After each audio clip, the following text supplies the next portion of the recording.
One one নামের খুবই সহজ সরল একটি মেয়ে, যার আর্থিক অবস্থা তেমন একটা ভালো ছিল না।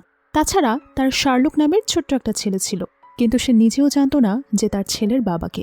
তবে সেটা ছেলেকে খুবই ভালোবাসত, আর সে তার ছেলের জন্যই মূলত ডেলিভারি কাজ করত। কিন্তু একদিন ওয়ান ওয়ান তার ছেলেকে নিয়ে যে বাড়িতে ভাড়া থাকতো, সেখানেই হঠাৎ ভাড়া থাকতে চলে আসে ওয়ানসু নামক একজন ব্যক্তি। আর কিছুদিনের মধ্যেই ওয়ানসুর শার্লকের সাথে খুব ভালো একটা সম্পর্ক হয়ে যায়। এরপর আস্তে আস্তে ওয়ান ওয়ান লক্ষ্য করে যে ওয়ানসু ঠিক যেমন স্বভাবের, তার কথাবার্তা, বডি মুভমেন্ট, অ্যাটিটিউড, এই সব কিছুই তার ছেলে শার্লকের মতো। এতে সে বুঝতে পারে যে শার্লকের বাবার কেউ নয়, বরং ওয়ানসু। কিন্তু পরবর্তীতে ওয়ান ওয়ান জানতে পারে যে ওয়ানসু আসলে শহরের সবচাইতে কোটিপতি ব্যক্তি। তাই ওয়ান ওয়ান মনে করে যে ওয়ানসুর সত্যিটা জানতে পারলে তার ছেলেকে হয়তো তার কাছ থেকে ছিনিয়ে নেবে। এজন্য সে তার নিজের এবং তার ছেলের পরিচয় ওয়ানসুর কাছ থেকে লুকিয়ে রাখে। কিন্তু শেষ পর্যন্ত কি হয়েছিল? ওয়ানসুকে শেষ পর্যন্ত সমস্ত সত্যটা জানতে পেরেছিল, আর সে শহরের সবচাইতে ধনী ব্যক্তি হওয়ার পরেও কি একজন ডেলিভারি গার্লকে ভালোবাসতে পেরেছিল? সেটাই আমরা দেখব আজকের এই অসাধারণ রোমান্টিক চাইনিজ ড্রামাটির গল্পে। তাহলে চলুন আর কথা না বাড়িয়ে গল্পটি শুরু করা যাক। মুভির শুরুতেই আমরা ওয়ান ওয়ানকে দেখি, যে কিনা ফুড ডেলিভারি করতে যাচ্ছিল। রিয়েল এস্টেট কোম্পানি থেকে ফোন করে তাকে জানানো হয় সে এখন চাইলেই খুব কমই বাসা নিতে পারবে, আর তাকে পুরো টাকা একেবারে দিতে হবে না। সে চাইলেই কিস্তিতে পরিশোধ করতে পারবে। ওয়ান ওয়ান ভাবে শার্লক এখন প্রাইমারি স্কুল শুরু করবে, বাসা নেওয়া এটা গেলে তো খুবই ভালো হবে। অন্যদিকে আমরা লু কোম্পানির প্রেসিডেন্ট লু ওয়েনসুকে দেখি। সে বিয়ে করবে না বলে সেন্টার থেকে পালিয়ে যেতে চায়। লোকজন তাকে আটকাতে চাইলে সে তাদের হাত থেকে পালানোর চেষ্টা করে। তার মা চিৎকার করে আটকাতে চাইলেও সে তার কোনো কথাই শোনে না। মিসেস লু বলে, তোমার 28 বছর হয়ে গেছে, এখানে কেন তুমি বিয়ে করতে চাইছো না এখনো? ওয়েনসু বলে সে এখন বিয়ে করতে চায় না। আর তাড়াহুড়া করে সেখান থেকে বেরোতেই ওয়ান ওয়ানের স্কুটির সাথে সে ধাক্কা খায়। ওয়ান ওয়ান তাকে বলে, আমার স্কুটিতে ধাক্কা দেওয়ার জন্য তোমাকে ক্ষতিপূরণ দিতে হবে। ওয়েনসুর মায়ের লোকজন তাকে ধরতে আসলে ওয়েনসু বলে, আমি তোমাকে ক্ষতিপূরণের 10 গুণ দেব, কিন্তু তুমি চলো, জলদি এখান থেকে চলো। এরপর ওয়েনসু ওয়ান ওয়ানের স্কুটিতে করে সেখান থেকে পালাতে পারে। ওয়ান ওয়ান ওয়েনসুর থেকে ক্ষতিপূরণের 10 গুণ টাকা নিলে ওয়েনসু তাকে লোভী ভাবতে শুরু করে। ওয়েনসুর কাজিন তাকে ফোন করে একটা বাড়িতে ভাড়া থাকতে বলে, যেন ওয়েনসুর মা তাকে খুঁজে না পায় আর তাকে সুশিশিকেও বিয়ে করতে না পারে। এরপর আমরা দেখি শার্লককে, যে তার বাসায় বসে টিভি দেখছিল। এমন সময় তার মা ওয়ান ওয়ানকে তাকে ফোন করে নিচে আসতে বলে, যেন তারা একসাথে খেতে যেতে পারে। শার্লক এসে বলে, যদি তুমি আজ সুপার মার্কেটে আমাকে ফ্রি ডিশ খাওয়াতে নিয়ে যাও, তাহলে আমি তোমার সাথে যাব না। ওয়ান ওয়ান বলে, কোনো সমস্যা নেই, তোমার মায়ের কাছে আজ টাকা আছে, আজ আমরা রেস্টুরেন্টে খেতে যাব। তখন আমরা সেখানে ওয়ানসুকে দেখতে পাই। ইউসুইবে 2016 সালে সে ভাড়া নিয়েছিল। সেটা আসলে ওয়ান ওয়ানের বাসা ছিল। পাসওয়ার্ড জানায় সে খুব সহজেই সে বাড়িতে ঢুকে পড়ে। বাড়িতে ঢুকতেই তার মনে হয় এটা খুব ছোট একটা বাড়ি, সেই সাথে খুব অপরিষ্কারও। তাই সে সেক্রেটারিকে লোক দিয়ে পুরো বাসা পরিষ্কার করতে বলে আর রুমে ঘুমাতে চলে যায়। এদিকে ওয়ান ওয়ান ও শার্লক রেস্টুরেন্টে গিয়ে পেট পুড়ে খেতে থাকে। ওয়ান ওয়ানের টাকা ইনকাম বেশি না বলে তার এরকম খাবার সচরাচর খেতে পারে না। এমন সময় ওয়ান ওয়ানের কাছে কল আসে যে তার বাসায় নতুন ভাড়াটিয়া উঠেছে, তাই যেন সে জলদি বাসায় ফিরে আসে।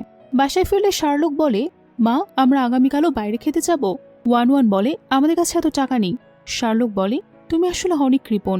ওয়ান ওয়ান বলে, ভুলে যেও না, এখন আমাদের প্রধান লক্ষ্য হলো তোমার স্কুলের কাছে একটা বাড়ি কেনা। শার্লক বলে, তুমি যেখানে রাখবে আমি সেখানেই খুশি মা। শার্লক দেখে বাসাটা খুবই পরিষ্কার হয়ে আছে, কিন্তু তার মা তো বাসা পরিষ্কার করেনি। শার্লক তখন বেডরুম থেকে ম্যান্স পারফিউমের ঘ্রাণ শুনতে পায়। ওয়ান ওয়ানকে বলতেই সে বলে, তোমার নাম শার্লক বলেই সব জায়গায় তোমাকে গোয়েন্দাগিরি করতে কে বলেছে? এই বলে মা ও ছেলে খুনসুটিতে মেতে উঠছে। ওদিকে তাদের শব্দে ওয়েনসুর ঘুমে ব্যাঘাত ঘটে, তাই সে তার লোককে ফোন করে বাসা থেকে বাচ্চা সরানোর জন্য বলে। ওদিকে ওয়ানসু সুশিশিকে খুঁজতে আসলে পুরো ফ্লোর খুঁজলেও 2016 রুম খুঁজে পায় না। আসলে কাকতালীয়ভাবে বাসার নম্বর প্লেটে 6টা উল্টো হয়ে 9 হয়ে 2019 হয়ে যাওয়ায় সুশিশি সেটা আর খুঁজে পায় না, আর বাধ্য হয়ে সেখান থেকে চলে যায়। এদিকে অ্যাসিস্ট্যান্টকে দেখে ওয়ান ওয়ান বুঝতে পারে তার বাসায় যে ভাড়া নিয়েছে সে একজন ছেলে, তাই সে তাকে ওই বাসায় ভাড়া থাকতে দিতে রাজি হয় না। অ্যাসিস্ট্যান্ট তাকে মাসে 10,000 টাকা দিবে বলে জানায়। ওয়ান ওয়ান কিছুতেই রাজি হয় না। সে বলে, বিজ্ঞাপনে বলা ছিল শুধুমাত্র মেয়ে ভাড়াটিয়া লাগবে আমার। অ্যাসিস্ট্যান্ট ভাবে বস ঘুম থেকে উঠে এসব দেখলে তার চাকরি চলে যাবে, তাই সে ওয়ান ওয়ানকে মাসে 50,000 টাকা ভাড়া দিতে চায়। এত টাকা দেখে ওয়ান ওয়ানও রাজি হয়ে যায়। অ্যাসিস্ট্যান্ট ভেতরে এসে ওয়েনসুকে জানায় সে বাড়ির মালিকের সাথে কথা বলে ভাড়ার ব্যাপারটা সামনে নিয়েছে। ওয়েনসু তাকে 5 বছর আগের সে মেয়েটির কথা জিজ্ঞেস করে। অ্যাসিস্ট্যান্ট জানায় কাঁধে চাঁদের মতো জন্মদাগ আছে। এরকমটা তো জিনহি শহরেই হাজারের উপর মানুষদের রয়েছে। ওয়েন্সু বলে, তবে তুমি একজন একজন করে সবাইকে খুঁজতে থাকো। অ্যাসিস্ট্যান্ট তাকে অনেকগুলো মেয়ের ছবি দিয়ে বলে, এরকম তো অনেকে আছে, এখন তো 5 বছর পেরিয়ে গেছে, আমাদের এবার খোঁজা বন্ধ করে দেওয়া উচিত। ওয়েন্সু বলে, শহর উলটপালট করে হলেও তাকে খুঁজে বের করো। যদি কোনো একদিন সে আমার সামনে চলে আসে 5টা বাচ্চা নিয়ে, তখন কি হবে? দরজার ওপাশ থেকে শার্লক এটা শুনে ভুল বোঝে যে তাদের ভাড়াটিয়ার হয়তো 5টা বাচ্চা আছে। তার মাকে বলে, ভাড়াটিয়া আঙ্কেলকে তোমার মতো একজনের সাথে সম্পর্ক হয়েছিল, তারও কাঁধের কাছে চাঁদের মতো জন্মদাগ আছে, তবে সে আন্টির 5টা বাচ্চা আছে। আর এই কথা শুনে ওয়ান ভাবে, যাক, তাহলে সে আমার কথা বলছে না। রাতের বেলা ওয়ান বসে শার্লকের বাবার কথা চিন্তা করে। তার সাথেও একজনের অপ্রত্যাশিতভাবে সম্পর্ক হয়েছিল, কিন্তু আফসোস তখন তার চোখে চশমা ছিল না, তাই সে তার চেহারাটা ভালো করে দেখতেও পায়নি, আর তাই সে শার্লকের বাবাকে চেনে না। পরদিন ওয়ান তার বান্ধবী ইউ এর সাথে দেখা করতে যায়। তাকে বলে কেন সে তার বাসায় ছেলে ভাড়াটিয়ে উঠিয়েছে। ইউ তাকে বলে, এসব কোনো ব্যাপার না, তুমি এত মাথা ঘামিও না তো। মিসেস জিয়াং ওয়ানকে দিয়ে একটা নেকলেস ডিজাইন করতে চায়। ওয়ান তাকে মানা করলে ইউজো বলে, ওয়ান সেই ঘটনার আজ 6 বছর হয়ে গেছে। সে সময়ে সেনমান তোমার ডিজাইন চুরি করে তোমাকে নকলের দায় এক্সপেল করিয়েছিল, না হলে এতদিনে তুমি এই শহরের একজন নামকরা জুয়েলারি ডিজাইনার হয়ে যেতে। ওয়ান বলে, এসব বাদ দাও ইউসু, এখানে জুয়েলারি ডিজাইনের কাছে সবচেয়ে গুরুত্বপূর্ণ হলো তার নাম ও রেপুটেশন। আমি যেখানে আছি সেখান থেকে এসব করা সম্ভব নয়। কিন্তু ইউ তাকে বোঝায় এই সুযোগটা যাতে একদমই সে মিস না করে। অন্যদিকে শার্লকের সাথে ওয়েন্সুর দেখা হয়ে যায়। শার্লক তার নাম বললে ওয়েন্সু কিছুতেই সেই জিনিসটা বিশ্বাস করতে চায় না। সে বলে, মানছি তুমি শার্লক হোমস দেখতে পছন্দ করো, তাই বলে নিজের নাম শার্লক বলবে? শার্লক তার হোমওয়ার্ক খাতা দেখিয়ে বলে, এই যে দেখো, আমার নাম সত্যি শার্লক। ওয়েন্সু হাসতে হাসতে বলে, তোমার কি কোনো বোন আছে যার নাম স্নো? আর কোনো ভাই আছে যার নাম রেইন? খুশির মাঝে তাদের দুজনেরই অনেক ক্ষুধা লেগে যায়। শার্লক তখন খাবার জন্য ইনস্ট্যান্ট নুডলস এনে দেয়। ঐশু তাকে তার বাবা মার ব্যাপারে জিজ্ঞেস করলে শার্লক বলে, আমার মা বাইরে কাজে ব্যস্ত আছে। বাবার কথা বলতে গেলে শার্লকের মনে পড়ে যায় তার মা তাকে বলেছিল কাউকে যেন সেটা না বলে যে তার বাবা তার সাথে নেই, না হলে লোকজন তাকে বুলি করবে। তাই শার্লক বলে, আমার বাবা এই শহরের সবচেয়ে ধনী ব্যক্তি। কিন্তু ওয়েন্সু এটা শুনে ভাবে যে এই শহরের সবচেয়ে ধনী ব্যক্তি তো আমি, তাহলে কি ও আমার সন্তান? শার্লক বলতে থাকে, দুপুরের মতো মজাদার রেস্টুরেন্টের খাবার যদি আমি প্রতিদিন খেতে পারতাম, হা হা, সে কি মজা, এক একটা খাবার ছিল অমৃত। এটা শুনে ওয়েন্সু কাউকে কল করে 5 স্টার হোটেল থেকে বেস্ট কয়েকজন শেফ আনিয়ে দেয়, আর তাদের দিয়ে মজার মজার সব খাবার রান্না করে তাদের সামনে রাখে। শার্লক বলে, আঙ্কেল, তোমার বাবাও কি শহরের সবচেয়ে ধনী লোক? ওয়েন্সু তাকে বলে, তুমি শুধু মন ভরে খাও। খাওয়া শেষে ওয়েন্সু জিজ্ঞেস করে, আমাকে একটা কথা বলো তো শার্লক, তোমার বাবা কি কয় বছরে তোমাদের সাথে দেখা করতে এসেছে? শার্লক বলে, যদিও আমার এই কথা তোমাকে বলা উচিত না, কিন্তু তুমি যখন আমার জন্য এত কিছু করলে তখন এটা তো আমি তোমাকে বলতেই পারি। আসলে আমার বাবা মারা গেছেন। আর এটা শুনে ওয়েন্সু খুবই অবাক হয়। ওয়ান বাসায় ফিরলে বাসা থেকে বেরিয়ে যেতে দেখে। দৌড়ে বাসায় ঢুকেই সে শার্লককে জিজ্ঞেস করে, মাত্রই বাসা থেকে যারা বেরিয়ে গেল তারা কারা ছিল? আর তোমাকে তো আমি বলেছি বাসায় কোনো আননোন পার্সনকে ঢুকতে দেবে না, তাহলে তারা কি করে বাসায় আসলো? শার্লক বলে, তারা বাইরের মানুষ নাম্মু, তাদের ভাড়াটিয়া আঙ্কেল নিয়ে এসেছে। তারা 5 স্টার হোটেলের শেফ ছিল, আমাদের মজার মজার খাবার রান্না করে খাইয়েছে। কথা শুনে ওয়ান টেনশনে পড়ে যায়। কে এই লোকের পরিচয়? আর সেই বাসায় ভাড়া নিয়েছে সে বা কে? এতে বুঝে যায় সে আসলে গরিব কেউ হবে। আবার সে কিনা 5 স্টার হোটেলের শেফদের নিয়ে এসে রান্না করে খাচ্ছে, এতে তো তাকে অনেক ধনী বলে মনে হয়। আসলে কে সে? আর আমি তো এখানে আমাদের ভাড়াটিয়া দেখতে কিরকম সেটাও দেখিনি। তাই সে বেডরুমের দরজায় কড়া নাড়তে থাকে, বলে, আজকের জন্য আপনাকে থ্যাঙ্কস। কিন্তু ওয়েন্সু ওয়াশরুমে থাকা এসবের কিছুই টের পায় না। ওয়েন্সু ওয়াশরুম থেকে বেরিয়ে এসে দেখে সুশিসে মেসেজ দিয়ে দেখা করতে চাচ্ছে। ওয়েন্সু জানায়, কাল তাহলে দেখা করছি, তবে এই ব্যাপারে আমার মাকে জানাতে পারবে না। পরদিন সকালে রেস্টুরেন্টে একই টেবিলে ওয়ান ও ওয়েন্সু মুখোমুখি হয়। তারা একে অপরকে দেখে চমকে যায়। ওয়ান বলে, তুমি সেই ছিলে না যে নিজের বিয়ে থেকে পালিয়েছিলে? তুমি এখানে কি করছো? ওয়েন্সু বলে, সেটা তো আমারও প্রশ্ন, তুমি এখানে কি করছো? তখনই সেখানে মিসেস জিয়াং চলে আসে। বলে, তুমি তো মিলানের নামকরা ডিজাইন জিয়া। জিয়া ওয়ান বলে, হ্যাঁ ঠিক ধরেছেন। ওয়েন্সু জিয়ার পরিচয় শুনে অবাক হয়ে যায়। মিসেস জিয়াং জিজ্ঞেস করে, ইনি কে? জিয়া ওয়ান বলে, আমি জানি না। ওয়েন্সুকে বলে, আপনি বোধহয় ভুল করে অন্য টেবিলে এসে পড়েছেন।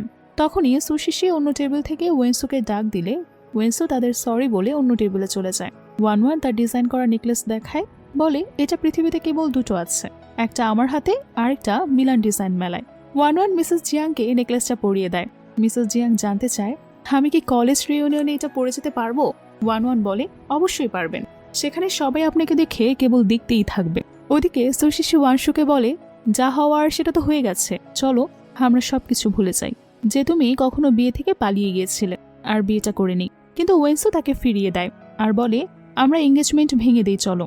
সুশিশি ওয়াশরুমে যাবে বলে উঠে গিয়ে ওয়েন্সুর মাকে ফোন করে আসতে বলে, জানায় যে ওয়েন্সু তার সাথে বিয়েটা ভেঙে দিতে চাইছে। এদিকে মিসেস জিয়াং এর গলায় নেকলেসটা দেখে ওয়েন্সু চিনতে পেরে যায় এটা তারই কোম্পানি ডিজাইন, কিন্তু এটা এখনো পাবলিশ করা হয়নি। তাহলে এটা সেই মেয়েটা পেল কি করে? তবে কি মেয়েটা সে ডিজাইন চুরি করেছে? ওয়ান মিসেস জিয়াংকে নেকলেসটা মাত্র 20,000-এ বিক্রি করে দিতে চায়। মিসেস জিয়াং বলতে থাকে এটা তো 3 ক্যারেট স্টোনের, এটা তো অনেক দাম, কম করে 2 মিলিয়ন তো হবেই, কিন্তু ওয়ান এটা 20,000-এ বিক্রি করতে চায়। মিসেস জিয়াং এত অল্প দাম শুনে খুবই খুশি হয়ে যায়। তিনি টাকা দিতেই যাবেন, তখনই ওয়েন্সু এসে বলে উনি মিথ্যা বলছেন, এটা ওনার করা ডিজাইন না। ওয়ান বলে কেন সে এমনটা বলছে? ওয়েন্সু তো বলতে পারবে না যে এটা তার কোম্পানি ডিজাইন, কেননা সেটা এখনো সে পাবলিশই করেনি। তাই সে ঘুরিয়ে বলে এই ডিজাইন যে করেছে তাকে আমি ভালো করে চিনি, উনি সেই ডিজাইনার নয়, আমার বিশ্বাস এই মেয়ে ওনার ডিজাইন নকল করেছে। ওয়ান ওয়েন্সুকে চ্যালেঞ্জ করে বলে তাহলে এই নেকলেসের ডিজাইনারকে এখানে আসতে বলুন।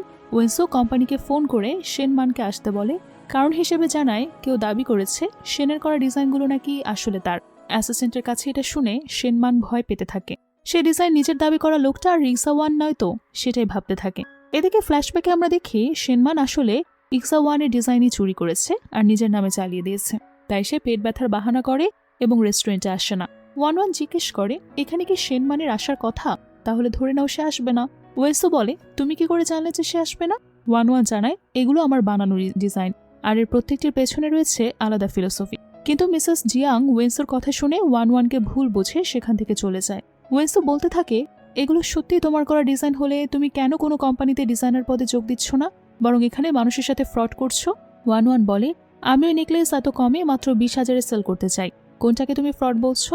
তখনই সেখানে ওয়েন্সুর মা এসে তাকে ডাকতে থাকে। ওয়েন্সু আবারও ওয়ানের কাছে সাহায্য চায়, কিন্তু সে আর তাকে সাহায্য না করে ফেলে চলে যায়। ওয়েন্সু সেখান থেকে পালিয়ে যেতে শুরু করে। ওয়েন্সু একদিকে ওয়ানকে ডিজাইন চুরি করার জন্য দোষারোপ করতে থাকে, আর ওয়ানও ওয়েন্সুকে তার কাস্টমার ভাগিয়ে দেওয়ার জন্য ডিজাইন চুরি করেছে বলায় তার উপর রেগে যায়। বলে ডিজাইন আমি নয়, শেনমান চুরি করেছে। হঠাৎ তাদের লিফটে দেখা হয়ে যায়। ওয়েন্সু বলে তুমি কেন আমার পিছু করছো? ওয়ান বলে মোটেও না, আমি এখানেই থাকি। তারপর তারা জানতে পারে তারা একই ফ্লোরে থাকে। শার্লক এসে বলে ওয়েন্সু সেই লোক যে তাদের বাসায় ভাড়া থাকছে। এটা শুনে ওয়ান কিছুতেই রাজি হয় না। ওয়েন্সু তাই বাসা ছাড়ার জন্য বলে। ওয়েন্সু থাকার জন্য জোরাজুরি করতে থাকলে এক পর্যায়ে ওয়াইনানের কাঁধের সে জন্মদাগটা দেখে ফেলে, আর ওয়ানের কানেও কোম্পানির আনপাবলিশড ডিজাইনের ইয়াররিং দেখে চমকে যায়। সে কিছুতেই বুঝে ওঠে না এই ডিজাইন কি করে ওয়ানের কাছে এলো। এসব জানতেই সে সেখানে থাকার সিদ্ধান্ত নেয়, কিন্তু ওয়ান তো কিছুতেই ওয়েন্সুকে এখানে থাকতে দেবে না, বলে সে অনেক বাজে একটা লোক, তাকে কিছুতেই এখানে থাকতে দেওয়া যাবে না। তো ওয়েন্সু এখানে নাটক শুরু করে, বলে আমার কাছে কোনো টাকা নেই, আমার চাকরিও চলে গেছে, এমনকি আমার পরিবারও আমাকে সাপোর্ট করে না, এখানে থাকতে না দিলে আমাকে রাস্তায় থাকতে হবে। অবশেষে ওয়ানের মায়া হয় আর সে তাকে বাসায় থাকতে দিতে রাজি হয়ে যায়। পরদিন সকালে স্কুলে না যাওয়ার জন্য শার্লক ইচ্ছা করেই সুপে ক্র্যাব মিশিয়ে খেয়ে নেয়। এটা জানার পরেও যে তার এতে অ্যালার্জি আছে। অ্যালার্জিক রিয়াকশন দেখা দিলে ওয়ান বুঝতে পারে শার্লক এটা ইচ্ছে করেই করেছে। ওয়ান আর ওয়েন্সু তাকে নিয়ে হাসপাতালে আসে। সেখানে মিসেস ওয়াংয়ের ছেলের হাত কেটে গেলে সে ডক্টরকে আগে তার ছেলের ট্রিটমেন্ট করতে বলে, কিন্তু শার্লকের অবস্থা দেখে সে যেতে চায় না, বলে আপনার ছেলে ওয়েট করতে পারবে, কিন্তু এই বাচ্চাটিকে আগে দেখা ইম্পর্টেন্ট। তখন মিসেস ওয়াং তার পাওয়ার দেখে ডক্টরকে বাধ্য করতে চায়। ওয়েন্সু বলে ওয়াং ফ্যামিলি তো লু ফ্যামিলির শেয়ার হোল্ডার, তাই না? ওয়েট। এরপর সে কাউকে ফোন করতে বলে আর বলে ফ্যামিলির সাথে সব রকম ডিল বাতিল করে দাও। মিস ওয়াং বলে তোমার মতো গরিব একটা লোক কি নাটক শুরু করছো? তখন সেখানে মিস্টার ওয়াং চলে আসলে সে ওয়েন্সুকে চিনে ফেলে। ওয়েন্সু মিস্টার ওয়াংকে বলে তোমার স্ত্রী আমাকে গরিব বলেছে আমি নাকি নাটক করছি আর আমার ছেলে ট্রিটমেন্ট শুরু করতে বাধা দিচ্ছে। মিস্টার ওয়াং তার স্ত্রীকে মারধর করে আর ওয়েন্সুর কাছে ক্ষমা চাইতে বলে মিস্টার লু আপনি রাগ হবেন না, আমি ওকে ডিভোর্স দিয়ে দেব। এরপর তারা সেখান থেকে চলে যায়। ওয়ান বলে কেন ওকে ভয় পাচ্ছ, কে তুমি? ওয়েন্সু মিথ্যা বলে এই হসপিটালের ডিরেক্টর আমার বন্ধু, আমি শুধু তার নাম ব্যবহার করে ওদেরকে ভয় দেখিয়েছি। ওয়ান জানতে পারে শার্লকের মতোই ওয়েন্সুরও ক্র্যাবে অ্যালার্জি আছে। শার্লক ভিআইপি রুমে শিফট করা হয়। ওয়ান নার্সের থেকে এটা ভিআইপি রুমে জানতে পেরে রুম শিফট করার জন্য বলতে চায়। ডক্টর আসলে ওয়েন্সু তাকে ইশারা করে, তাই ডক্টর জানায় আজ ইন্টারন্যাশনাল মেডিকেল ডে, তাই হাসপাতালের পক্ষ থেকে তাদের ভিআইপি রুম দেওয়া হয়েছে। ওয়ান ওয়েন্সুকে জিজ্ঞেস করে সত্যি করে বলো এর পেছনে তুমি আছো, তাই না? ওয়েন্সু বলে আমি শুধু রিসেপশনে গিয়ে নার্সের সাথে হেসে হেসে দুটো কথা বলেছি। নার্সের মনে হয়েছে আমি অনেক হ্যান্ডসাম, তাই সে আমাদেরকে ভিআইপি রুমের ব্যবস্থা করে দিয়েছে। 1-1 ওয়েন্সির এসব কথাই কোনো পাত্তা দেয় না। এরপর 1-1 তাদের দুজনের জন্য স্যুপ নিয়ে আসে। সে খেয়াল করে শার্লকের মতোই ওয়েন্সও বামহাতি, তাই বলে তোমাদের মধ্যে তো অনেক মিল। 1-1 শার্লক ও ওয়েন্সুকে বাড়ি থেকে যেতে বলে ফুড ডেলিভারি করার জন্য। ওয়েন্সু রাস্তা পার হতে গেলে গাড়ির সামনে চলে আসে। সঠিক সময়ে 1-1 এসে তাদের বাঁচিয়ে নেয়। বলে শার্লক না হয় বাচ্চা, লাল সবুজ কালার ব্লাইন্ড, কিন্তু তুমি এত বড় একটা মানুষকে কিভাবে রাস্তায় গাড়ির সামনে পড়লে? ওয়েন্সু বলে কেন, বড়রা কি লাল সবুজ কালার ব্লাইন্ড হতে পারে না? শার্লকের পর পার্কে খেলা করতে যেতে চায়। ওয়েন্সু তাকে নিয়ে গেলে সেখানে এক ছেলে তাকে বুলি করতে থাকে। বলে তোমার বাবা নেই, তুমি এখানে খেলতে পারবে না, সরো তুমি, আমাকে আগে যেতে দাও। ছেলেটা তার বাবাকে ডাক দিলে সেই লোকটিও শার্লককে বুলি করে। ওয়েন্সু এসে বলে ও আমার ছেলে, ও এখানে অবশ্যই খেলবে। লোকটি বলে আমি এখানকার গোল্ডেন মেম্বারশিপ নিয়েছি, আমার ছেলে আগে খেলবে। ওয়েন্সু বলে আমি এই পার্কের মালিক। এরপর সে তার পাওয়ার ব্যবহার করে পার্কের লোকজন এনে বুলি করা সেই লোকটিকে সেখান থেকে বের করে দেয়। আর তারপর তার পরিচয় গোপন করে শার্লকে একটা ডায়মন্ড মেম্বারশিপ কার্ডও দেয়। 1-1কে আবার জিজ্ঞেস করে কেন, ওরা তোমাকে মিস্টার লু বলছিল কেন? ওয়েন্সু বলে তোমার মনে আছে আমার হাসপাতালে সে বন্ধুর কথা? এটা ওর পারিবারিক সম্পত্তি, আর আমার বন্ধু একসাথে বড় হয়েছি, তাই আমি অনেক সময় ওর নাম ব্যবহার করি, এতে কোনো সমস্যা হয় না। শার্লক বলে আঙ্কেল তুমি তো অনেক ভালো, আমার বাবাও এমন হলে ভালো হতো, যদিও আমি মায়ের কাছে ভালোই আছি। বাসায় ফিরলে 1-1 জিজ্ঞেস করে তুমি কেন চাকরি খোঁজ করছো না? ওয়েন্সু বলে আমার কাছে এখন চাকরির সন্ধান নেই, তোমার কাছে ভালো কোনো চাকরি থাকলে বলো। 1-1 তখন ওয়েন্সুকে নিয়ে ফুড ডেলিভারি করতে বলে। ওয়েন্সু প্রথমে এটা করতে না চাইলেও পরে যেতে বাধ্য হয়। 1-1 ফুড ডেলিভারি করতে লু কোম্পানিতে আসে। ওয়েন্সু প্রথমে ঢুকতে না চাইলেও 1-1 ভাবে সে হয়তো লজ্জা পাচ্ছে, আর তাকে জোর করে সাথে নিয়ে কোম্পানিতে ঢুকে। ওয়েন্সু লিফটের কাছে আসতেই আগে আগে ঢুকে পড়ে। 1-1 ঢুকে গেলে একটা স্টাফ এসে তাকে বুলি করতে থাকে, তাকে বলে সিঁড়ি ব্যবহার করার জন্য। ওয়েন্সু তখন এগিয়ে এসে বলে আজ আমি না বলে কোম্পানিতে এসেছি, আর এসব দেখতে হচ্ছে। মেয়েটি ওয়েন্সুকে দেখে ভয় পেয়ে ক্ষমা চাইতে থাকে। 1-1 এটা নিয়ে না ভেবে ফুড ডেলিভারি করতে চলে যায়। কোম্পানিতে দুটো মেয়ে এসে মিস্টার লুকে গ্রেটিংস জানাতেই ওয়েন্সু তাদের ইশারা করে। তখন তারা বলে ওফ আমাদের ভুল হয়ে গেছে, আসলে আপনি অনেকটাই আমাদের বস মিস্টার লুর মতো দেখতে। 1-1 এর কাছে তাদের ব্যবহার বেশ অদ্ভুত লাগে। সে বলে যদি ভবিষ্যতে আমি কখনো লু কোম্পানিতে জয়েন করি তাহলে আমিও কি এরকম অদ্ভুত আচরণ করতে শুরু করব? ওয়েন্সু বলে তুমি লু কোম্পানিতে জয়েন করতে চাও? 1-1 বলে হ্যাঁ আমি চাই ভবিষ্যতে আমি লু কোম্পানির চিফ ডিজাইনার হতে, কোম্পানির প্রেসিডেন্ট নিজে আমাকে জয়েন করতে বলবে। ওয়েন্সু তার কথা শুনে হাসলে 1-1 এর মনে হয় সে হয়তো তাকে নিয়ে মজা করছে। এরপর তারা এক জায়গায় এসে ফ্রি পানিগুলো নিয়ে নেয়। আর প্রথমে তো ওয়েন্সু তাকে খুব লোভী মেয়ে বলে মনে করে, কিন্তু পরবর্তী মুহূর্তে তার ভুল ভেঙে যায়। তখন সে দেখে 1-1 সেগুলো নিয়ে সুইপারদের মাঝে বিলিয়ে দিচ্ছে। সে জানতে চায় ওগুলো তো রাস্তায় পড়েছিল, তুমি কেন সেগুলো নিয়ে তাদেরকে দিতে গেলে?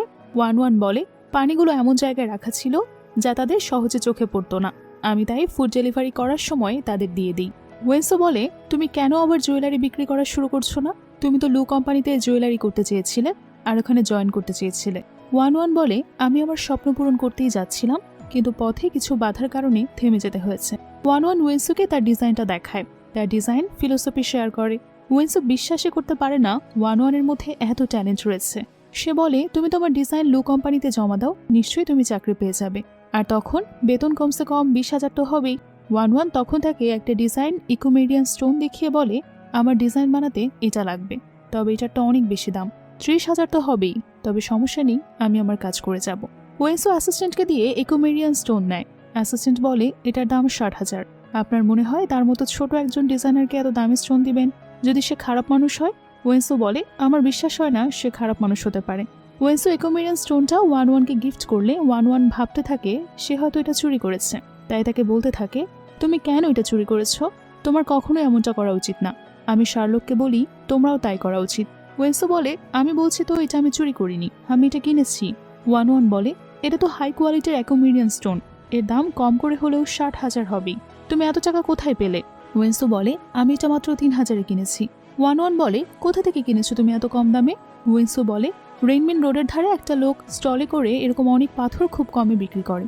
এটা শুনে 1-1 খুব এক্সাইটেড হয়ে যায় আর ওয়েন্সুকে সেখানে নিয়ে যাওয়ার জন্য জোরাজোরি করতে থাকে। ওয়েন্সুকে বাধ্য হয়ে সেখানে নিয়ে যেতে হয়। ওয়েন্সু তার অ্যাসিস্ট্যান্টকে কল করে সেখানে নকল একটা স্টল লাগাতে বলে। অ্যাসিস্ট্যান্টের সেই দোকানে এসে 1-1 সব স্টোন কিনে নিতে চায়। অ্যাসিস্ট্যান্ট ওভার অ্যাক্টিং করে বলে বাসায় আমার বৃদ্ধ মা ও ছোট 2 বাচ্চা আছে, সব স্টোন সেল করা হলে আমি মায়ের জন্য ওষুধ কিনতে পারবো, বাচ্চাদের স্কুলে পাঠাতে পারবো, আর আমার স্ত্রীর জন্য কোট কিনতে পারবো। 1-1 এসব শুনে খুব ইমোশনাল হয়ে যায়। বলে, আমি সব কিছুই নেব না, আমি আপনাকে ঠকাতে পারবো না।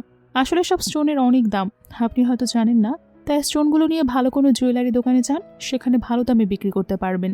এই বলে সে অ্যাকোয়ারিয়াম স্টোনটাও ফেরত দিয়ে দেয়। ওয়েন্সু জানতে চায়, তুমি কেন সব স্টোন ছেড়ে দিলে? 1-1 বলে, এটা তো এক কথায় জালিয়াতি। লোকটার বাসায় বৃদ্ধ মা ও বাচ্চা রয়েছে, আমি কি করে তাদেরকে ঠকাই? শার্লককে আমি সৎ পথে চলতে বলে আমি নিজে কি করে অসৎ পথে চলতে পারি? অফিসে ওয়েন্সু তার অ্যাসিস্ট্যান্টকে 1-1 করা ডিজাইনগুলো দেখায়। অ্যাসিস্ট্যান্ট ভাবে এই ডিজাইনার নিশ্চয়ই কোনো বড় প্রতিষ্ঠান থেকে পড়াশোনা করেছে। ওয়েন্সু জানায় এসবই 1-1 করা ডিজাইন। অ্যাসিস্ট্যান্ট অবাক হয়ে বলে, একজন ডেলিভারি গার্ল কি করে এত ডিজাইন করতে পারে? যদি এগুলো সত্যি তার ডিজাইন হয়ে থাকে তাহলে তো তার অনেক ট্যালেন্ট আছে মানতে হবে।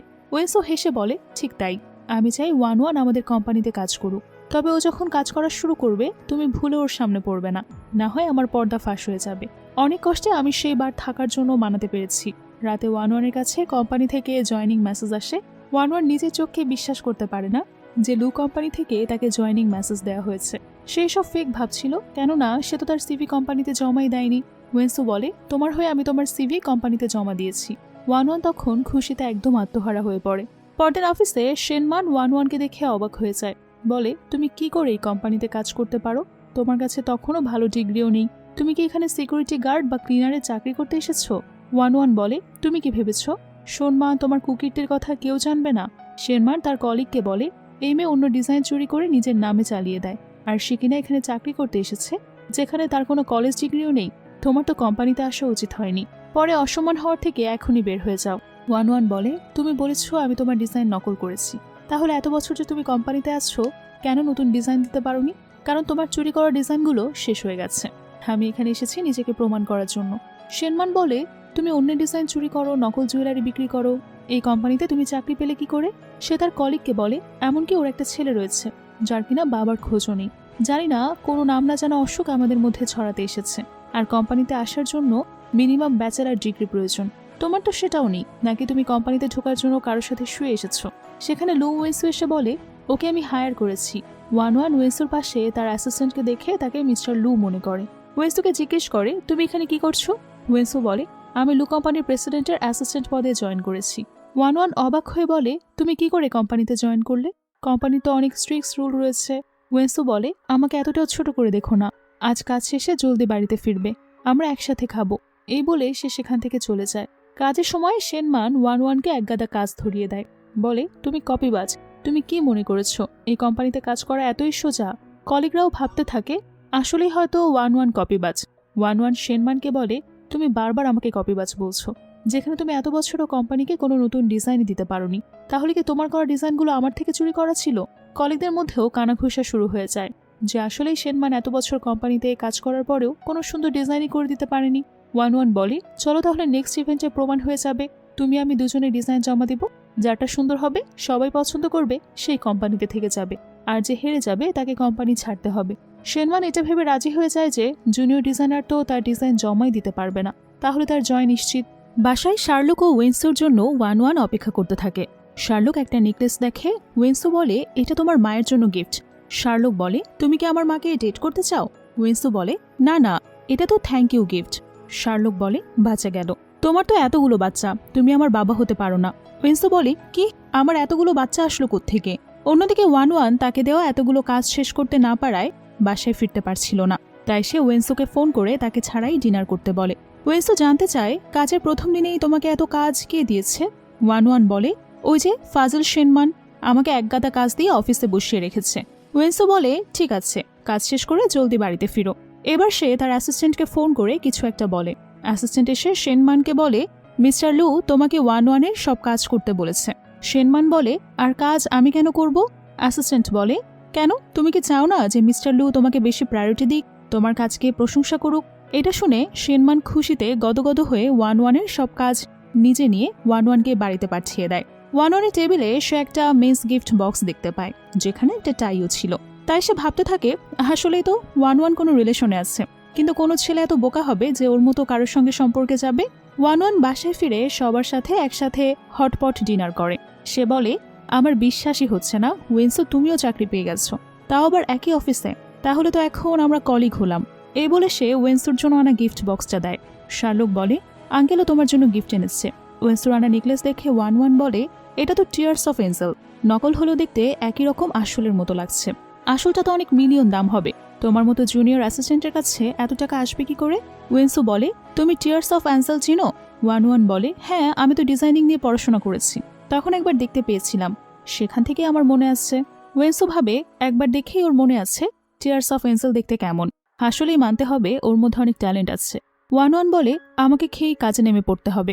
সামনের ইভেন্টে যে করেই হোক শেনমানকে আমাকে হারাতে হবে। ওয়েন্সু বলে, তুমি বোধহয় জানো না যে জুনিয়র অ্যাসিস্ট্যান্ট ইভেন্টে ডিজাইন সাবমিট করতে পারে না।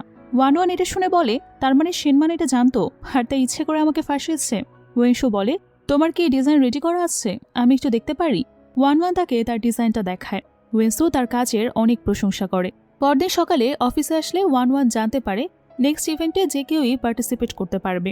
শেনমান বলে, সবাই পার্টিসিপেট করলেও বা কি, সবার তো আর ট্যালেন্ট নেই ভালো ডিজাইন করার। এই বলে সে উঠে মিস্টার লুর কেবিনে যায়। মিস্টার লুর টাই দেখে তার মনে হয় এরকম টাই তো কাল 1-1 নিয়ে গিয়েছিল, তাহলে কি এদের মধ্যে কোনো রকম সম্পর্ক আছে? শেনমান বলে, মিস্টার লু আমাদের কোম্পানির নতুন ডিজাইনার, এর আগেও প্লেজারিজম করেছিল। আমি আরও একই ইউনিভার্সিটি থেকে পড়াশোনা করেছি, তাই আমি জানি। লু ওয়েসো বলে, আমি শুনেছি সামনের ইভেন্টে তোমার কম্পিটিশন করছো, তুমি বরং সেদিকেই মনোযোগ দাও। সেখানে ওয়েন্সুর অ্যাসিস্ট্যান্ট আসলে বলে, মিস্টার লু আজকে আপনি নতুন টাই পরে এসেছেন, সচরাচর তো এই স্টাইলের টাই পরেন না। ওয়েন্সু বলে, আমাকে কি ভালো লাগছে? অ্যাসিস্ট্যান্ট বলে, এই কালার আপনাকে অনেক স্যুট করেছে। বলুন না, এটা কি আপনাকে আপনার গার্লফ্রেন্ড গিফট করেছে? শেনমান এসে 1-1কে জিজ্ঞেস করে, কালকে টাই তুমি কাকে দিয়েছ? 1-1 বলে, সেটা জেনে তুমি কি করবে? শেনমান ভাবে, যদি আসলে বসের সাথে তার সম্পর্ক থাকতো তাহলে সে নিশ্চয়ই জুনিয়র ডিজাইনার হতো না। নিশ্চয়ই আমি বেশি বেশি ভাবছি। যদি এই কম্পিটিশনে 1-1 পার্টিসিপেট করে আর জিতে যায় তাহলে আমাকে কিছু একটা করতেই হবে। 1-1 ভাবে এবারে সে কিছুতেই শেনমানকে তার ডিজাইনটা চুরি করতে দেবে না। বাসায় ওয়েন্সো একটা নেকলেস ডিজাইন নিয়ে চিন্তা করতে থাকে। এটা তাদের প্রজেক্টের একটা ডিজাইন, কিন্তু কোম্পানির কোনো ডিজাইনার এটাকে কমপ্লিট করতে পারছে না। 1-1 এসে সেটাই মডিফিকেশন করতে থাকে। ওয়েন্সোর 1-1-এর কাঁধের সে দাগটা দেখে মনে হয় 5 বছর আগে সেই মেয়েটা কি 1-1 ডিজাইন কমপ্লিট করে ওয়েন্সোকে দেখালে সে খুবই পছন্দ করে আর বলে, এটা কোম্পানি ফাইনালাইজ করলে তোমাকে একটা এক্সট্রা বোনাস দিব। তখন ওয়েন্সো অ্যাসিস্ট্যান্ট তাকে ফোন করে জানায় 5 বছর আগে সেই মেয়েটাকে তারা খুঁজে পেয়েছে। কাঁধে সেই দাগও তার দেয়া চশমার উপর নির্ভর করে খোঁজার পর এমন একজনকে পাওয়া গেছে। সে ওয়েন্সোর খুব কাছেই আছে, সে হলো রিক্সা 1-1। ওয়েন্সো অবাক হয়ে যায়, ভাবতে থাকে এত বছরও কেন 1-1 তার খোঁজ করেনি, তার মানে শার্লক আমার ছেলে। পরদিন সকালে 1-1 ওয়েন্সোর রুমে 5 বছর আগের সেই চশমা দেখতে পায়। সে বুঝে যায় 5 বছর আগের লোকটাই ওয়েন্সু, শার্লকের বাবা। তবে কি সে সেটা জেনে গেছে আর তাই সে সেখানে এসে থাকছে?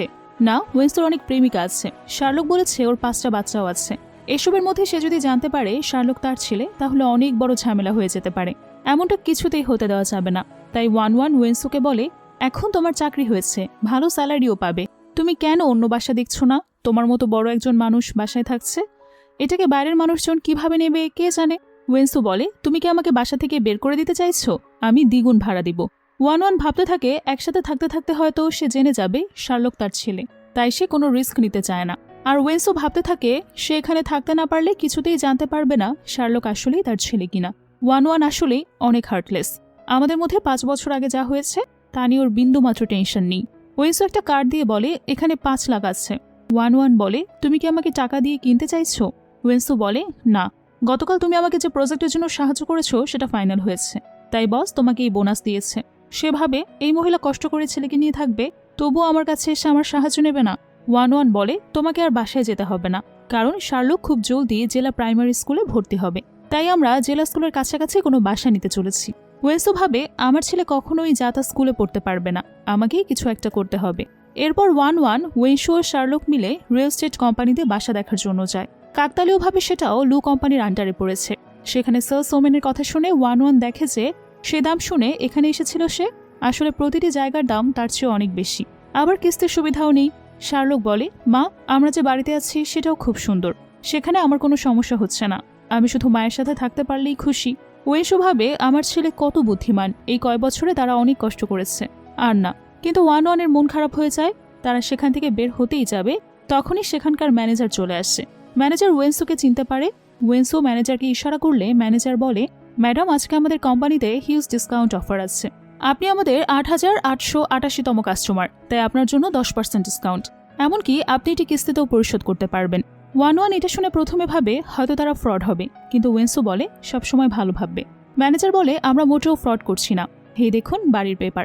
আপনি পেপার ওয়ার্ক শেষ করলে সাথে সাথেই এই বাসাটাতে উঠতে পারবেন, বাসায় সবকিছু রেডি করাই আছে। এটা শুনে 1-1 খুবই খুশি হয়, ওয়েন্সুকে জড়িয়ে ধরে বলে তুমি আসলে আমার জন্য লাকি চার্ম, আজ আমরা স্কুলের কাছে বাসা কিনতে পেরেছি। তারা সবাই মিলে বাসা দেখতে আসে। শার্লক বলে আমার বিশ্বাস হচ্ছে না, আমরা এখন থেকে এখানে থাকবো। তোমাকে অনেক ধন্যবাদ মা। 1-1 বলে এখান থেকে তুমি ভালো প্রাইমারি স্কুলে যেতে পারবে। ওয়েন্সু বলে শার্লক তুমি কি প্রাইভেট স্কুলে যেতে চাও? 1-1 বলে বাজে কথা বলো না, যেসব স্কুলে বছরে অনেক টাকা দেওয়া লাগে, আমি এত টাকা কোথা থেকে পাবো? ওয়েন্সু বলে আমি দিব টাকা। 1-1 বলে তোমার মতলব কি বলো তো? ওয়েন্সু বলে আমি শার্লককে অনেক পছন্দ করি, তাই দিতে চাইছি। শার্লক বলে আঙ্কেল তুমি চাকরি করে টাকা জমাও, তারপর বিয়ে করো, টাকা অযথা কোথাও নষ্ট করো না। সেদিন রাতে 1-1 ও ওয়েন্সু মিলে শার্লকের জন্মদিনের জন্য সারপ্রাইজ প্ল্যান করতে থাকে। ওয়েন্সু জিজ্ঞেস করে তুমি কি কখনো শার্লকের বাবাকে খুঁজোনি? 1-1 বলে সেটার প্রয়োজন নেই, আমরা দুজনেই খুব ভালো আছি। ওয়েন্সু বলে সে যদি ফিরে আসে তাহলে তো জানতে পারবে না যে শার্লক তার ছেলে। 1-1 বলে আমরা আমাদের মতো ভালো আছি, আমাদের কাউকে প্রয়োজন নেই। পরদিন তারা শার্লককে সারপ্রাইজ দেয়, তবে এবারে ওয়েন্সু তাকে ডিজিটাল ওয়াচ ও লিমিটেড এডিশনের সুপারম্যান জুতা গিফট করে। 1-1 তাকে বকাঝকা করে কেন সে শার্লকের পিছনে এত টাকা খরচ করেছে। ওয়েন্সু বলে শার্লক পছন্দ করেছে, এতেই আমি খুশি। শার্লক বলে তুমি যদি আমার বাবা হতে তাহলে অনেক ভালো হতো। 1-1 সাথে সাথে তার মুখ চেপে ধরে আর বলে বাচ্চারা অনেক সময় উল্টাপাল্টা বলে, সেগুলো ধরে রাখতে হয় না। ওয়েন্সু তখন 1-1 করা ডিজাইনটা দেখে যেটা সে ইভেন্টে জমা দিতে চলেছে। রাস্তায় মিসেস লু গাড়ি অ্যাক্সিডেন্ট করে, কিন্তু আশেপাশের কেউই তাকে সাহায্যের জন্য এগিয়ে আসে না। 1-1 আশেপাশে থাকায় সে মিসেস লুকে তুলে নিয়ে হসপিটালে আসে। মিসেস লু তাকে খুবই পছন্দ করে ফেলে। 1-1কে বলে তোমার তো কোনো পার্টনার নেই তাই না? 1-1 বলে না নেই, তবে আমার একটা ছেলে আছে। মিসেস লু বলে এতেই বোঝা যায় তুমি অনেক দায়িত্বশীল একটা মেয়ে। আমারও ছেলে কোনো পার্টনার নেই, আমি তোমাকে ওর সাথে পরিচয় করিয়ে দিব। কিন্তু 1-1-এর তাড়া থাকায় সে সেখান থেকে চলে যায়। অন্যদিকে ওয়েন্সু খবর পায় যে তার মা অ্যাক্সিডেন্ট করে হাসপাতালে ভর্তি আছে, তাই সে তার হাসপাতালে আসে। কিন্তু ততক্ষণে 1-1 সেখান থেকে বেরিয়ে গেলে সে তাকে আর দেখতে পায় না। মিসেস লু বলে তুমি আসতে অনেক দেরি করে ফেলেছো, আমি তোমাকে সেই মেয়েটার সাথে দেখা করাতে চেয়েছিলাম যে আমার জীবন বাঁচিয়েছে। ওয়েন্সু বলে কিছুদিন আগেও না তুমি আমাকে সুশিশিকে বিয়ে করার জন্য বলছিলে। মিসেস লু বলে আমি ভেবে দেখলাম তোমার যখন তাকে ভালো লাগেনি তখন বিয়েটা ভেঙে দেওয়াই ভালো হবে, তবে আমার আজকের মেয়েটাকে খুব মনে ধরেছে। এদিকে অফিসে শেনমান 1-1-এর করা ডিজাইনগুলো আবারও কপি করে নেয়। শেনমানকে নিজের ডেস্কের আশেপাশে ঘোরাঘুরি করতে দেখে 1-1-এর সন্দেহ হয়। পরদিন ইভেন্টে শেনমান 1-1-এর করা ডিজাইন নিয়ে নিজের নামের শো করে। 1-1 বলে তুমি শুধরাবে না, তুমি আবারও আমার ডিজাইন চুরি করেছো। শেনমান বলে আমি আগে ডিজাইন শো করেছি, আমি কি করে চুরি করতে পারি? আমাদের ডিজাইন একরকম হলে সেটা তুমি চুরি করেছো। কলিগরা তখন কানাঘুষা করতে শুরু করে যে এর আগেও তো শুনেছি 1-1 ডিজাইন চুরি করেছিল, এখনো কি সে একই কাজ করলো? 1-1 বলে আমি প্রমাণ করতে পারবো এই ডিজাইনটা আমার করা, আমার কাছে সাক্ষী আছে। মিস্টার লুর অ্যাসিস্ট্যান্ট দেখেছে আমাকে এই ডিজাইনটা করার সময়। ডিজাইন ডিপার্টমেন্ট হেড অ্যাসিস্ট্যান্ট জ্যাককে কল দিলে সে বলে সে 1-1-কে ডিজাইন করতে দেখেনি। সবাই তখন ভাবতে থাকে 1-1 আবারও মিথ্যা বলছে। ডিপার্টমেন্টের হেড তাই 1-1-কে বের হয়ে যেতে বলে, কিন্তু 1-1 বলে আমি মিথ্যা বলছি না, লু ওয়েন্সু আমার হয়ে সাক্ষী দিতে পারবে। সবাই নাম শুনে অনেক অবাক হয়ে যায়। শেনমান বলে কি বললে তুমি? গ্রুপ প্রেসিডেন্ট এসে তোমার হয়ে সাক্ষী দেবে? 1-1 বলে লু ওয়েন্সু গ্রুপ প্রেসিডেন্ট? শেনমান বলে তুমি লু গ্রুপে চাকরি করছো আর প্রেসিডেন্টের নামই জানো না? 1-1 বুঝে যায় ওয়েন্সু কেন তাকে মিথ্যা বলবে। তখন ওয়েন্সু সেখানে এসে বলে আমি 1-1-এর হয়ে সাক্ষী দিচ্ছি। 1-1 বলে তুমি মিস্টার লু তাহলে কেন আমাকে মিথ্যা বলেছ? ওয়েন্সু বলে আমি সরি, তোমাকে পরে সবটা বুঝিয়ে বলছি। সবাই তখন কানাঘুষা করে যে সত্যি কি 1-1 প্রেসিডেন্টের নাম জানে না। ওয়েন্সু শেনমানকে জিজ্ঞেস করে এখনো তুমি মিথ্যে বলবে? শেনমান বলে মিস্টার লু আপনি আর 1-1 হয়তো সম্পর্কে আছেন, তাই বলে আপনারা দুজন মিলে আমাকে ফাঁসাতে পারেন না। 1-1 বলে এরকম কিছুই নেই আমাদের মধ্যে। শেনমান বলে মিস্টার লুর এক একটা তাই হাজার হাজার টাকা দিয়ে 1 পিস বানানো হয়, কিন্তু তিনি তোমার দেওয়া এই সস্তা টাই পরে আসে, তারপরেও বলবে তোমাদের মধ্যে কিছুই নেই। কলিগরা তখন কানাঘুষা করে যে হয়তো আসলেই 1-1 মিস্টার লুর গার্লফ্রেন্ড, তাই তো সে এত কম কোয়ালিফিকেশনেও কোম্পানিতে ঢুকতে পেরেছে। শেনমান মনে মনে বলে আমি এবার কিছুতেই তোমাকে জিততে দেব না, এই জন্য যদি মিস্টার লুকেও কথা শোনাতে হয় সেটাই শোনাবো।